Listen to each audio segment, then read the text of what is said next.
this is Melody with Realty Executives Main Street, and I'm here today at Admiral Park here in Knox County, not too far at all from where I live. It's a beautiful, gorgeous day, and I thought, okay, this is the perfect background to make a video. And so my thoughts are this. You know how when you were in school, especially elementary school, maybe middle school as well, you did not get to choose your teacher. Like your friend would say, oh, I'm so excited I got so and so as my teacher. And then you're like, oh, I didn't get so and so as my teacher. And so maybe that particular year or maybe that particular semester, you didn't really enjoy that particular class because you were with somebody that just didn't really kind of connect with you. I know when, I've had students tell me before, Miss Wagstaff, I wish I had had you for science back in 5th grade, or I wish I'd had you for math or whatever. It always made my heart smile. But back then, you didn't get to choose, right?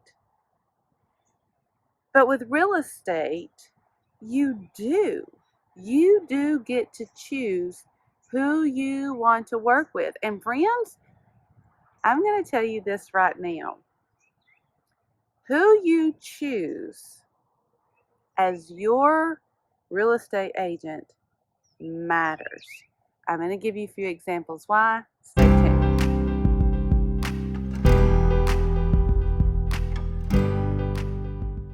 I have been told multiple times I do things differently. And I take that as a compliment. I totally do things differently. And the main thing that I do is I communicate with my clients.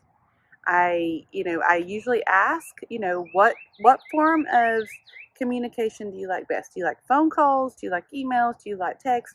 And then based on what they tell me, that's how I communicate. Now, there are times, if there's a situation where there's a house that just came on the market that's perfect, I might have to use an alternate form of communication, but I do communicate. There should never be a time in my client's transaction that they don't know what's going on. But friends, I'm going to tell you that is not always the case. I'm going to tell you a few examples. These are real world true examples that have happened to me more than once that I'm going to share with you. So earlier today, I went on a showing, and I had arranged it yesterday. So arranged it so we could do the showing today. And my client, we were kind of talking through it before he decided if he wanted to actually go see it or not. And he's a first-time home buyer and trying to sort out, navigate the real estate world. And so we're talking over some things. And he said, okay, do you know if the roof has recently been replaced? And of course, you can't tell by pictures anymore. So I went to go look on the listing, and there's no disclosures. Now, you might say, well, what are disclosures? Disclosures are forms that a seller fills out before they put their house on the market. So, for example, if I am representing you as a seller, I will give you what is called a property disclosure. It is your chance to note anything that you know about the property. If you know when the roof was replaced, if you know what kind of roof it is, are there any issues with the plumbing? Are there any issues with the walls or what have you? It just gives you a chance to tell about your house.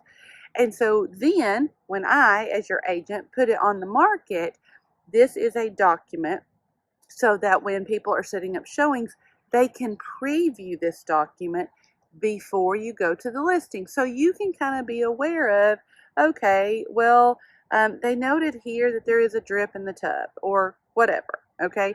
And just because you note on a property disclosure that there's a drip in the tub does not mean it's going to turn people away. You're actually helping them. It lets them know, okay, they're being honest with me. They're letting me know, okay, there's an issue with this. I'm going to look for it when I go view it, okay?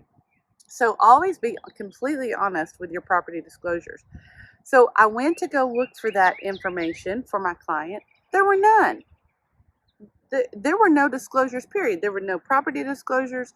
There was not a disclosure there that said, okay, this is the agent that this person has chosen. The house, particular one that we were looking at, was built before 1977, and if it was built before 1977 or 78, there's supposed to be a lead, possibly lead paint disclosure. There was nothing, and so I'm thinking, does this agent really want to sell this person's home? Why would you not put as much information as you possibly could out to the public to view, to see if they want to set up your house or not? It happens all the time. All the time. I will go and I will, talk with my clients, and we're looking through listings and they're asking me different stuff. Yeah, I noticed this in the picture. Can you find out?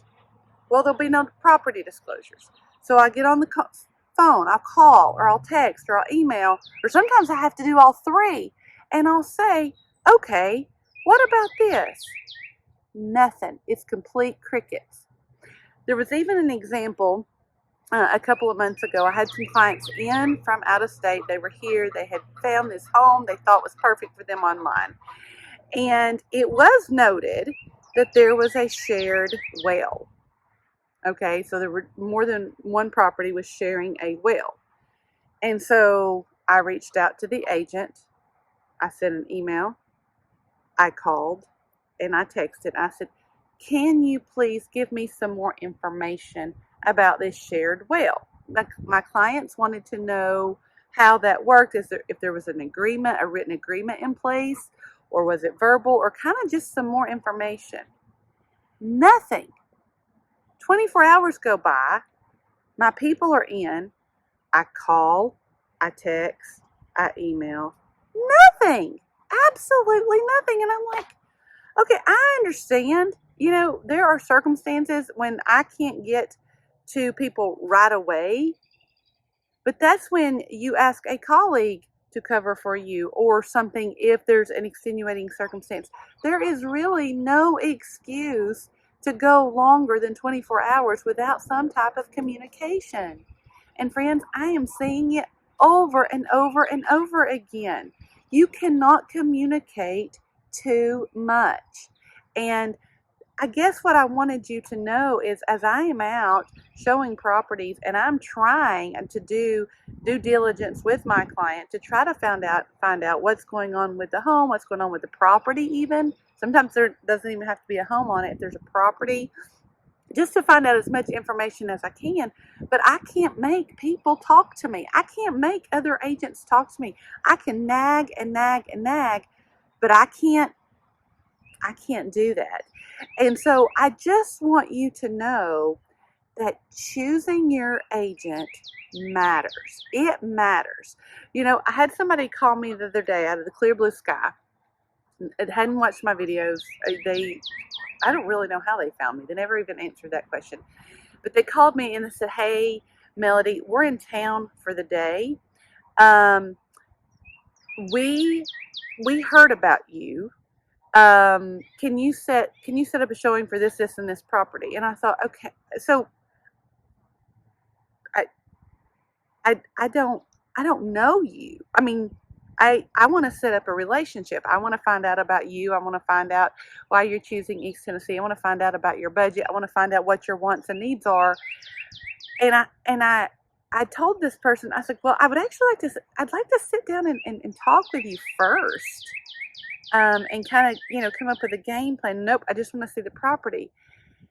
And I know that that's the case. Like, you'll see a great listing online and you'll call the agent. But we've talked before in a previous video, when you call the agent, like if you're on Zillow or Realtor or Redfin or wherever, and you see a house, the agent that you think you're contacting is not the listing agent. It is somebody who has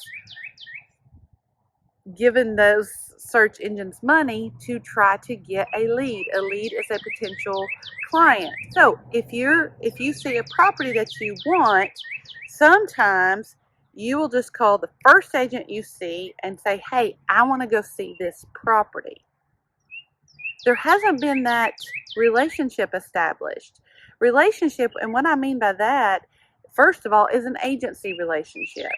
You're saying, okay, I have researched you, I've read your Google reviews, I've watched your social media, I know how you work, and I feel comfortable hiring you to represent me in one of the biggest financial transactions I'm going to make. Because see, I'm going to be honest with you, and I think I've shared this before. The reason I got into real estate was I had a horrible experience. My very first home my husband and I bought, it was horrible. I could go on and on and on and tell you about how bad it was.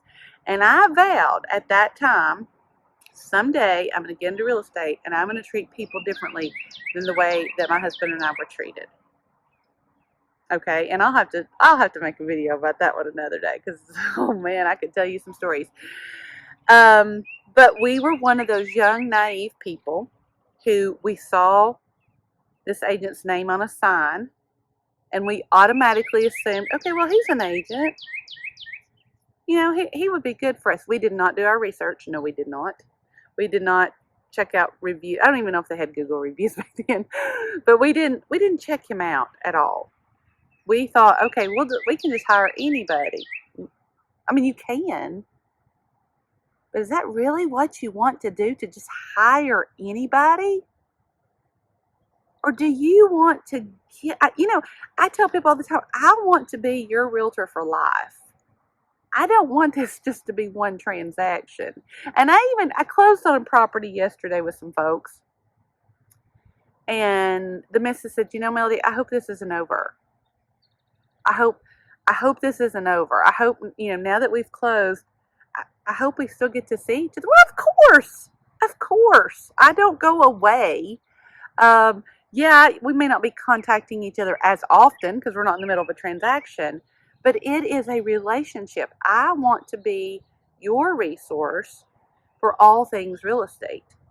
And so once the transaction is over, I'm still going to send you a funny text every once in a while, or give you a call, or send you a silly email, and because I want this relationship to continue. But it does start with you doing your due diligence, you researching. And if somebody says, oh, well, I just haven't had time to get many reviews, or I just haven't had time. If it's important enough, you'll make time for it. And so, I'm an open book. Look at my Google reviews, watch any of my videos. I try to be a person of integrity. I've told you this a million times, I have to have peace in my heart, knowing that I have treated you the best way that I can. I have 2 children. They listen to me. They watch me when I probably don't want them to sometimes. And I want to be a good example with them, so that they will go and serve others and treat others that way too. And if I can't do that with peace in my heart, if I know that I have done you wrong, or I can't do that. And then it would stay with my conscience, and I would lose sleep and all of that.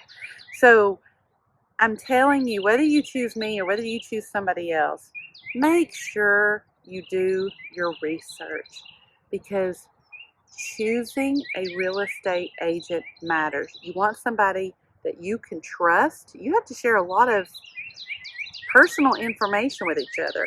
You want to make sure you've got somebody who's going to communicate, who has your best interest at heart, who is actually going to try to help you sell your property, or is going to do everything they can to help you buy a property. That's the kind of agent that you want. And if I can be that agent for you, please reach out. You can see my contact information. I'll do everything I can to help you. Please like this video, share it with others, comments. Oh, I love seeing your comments. Until next time.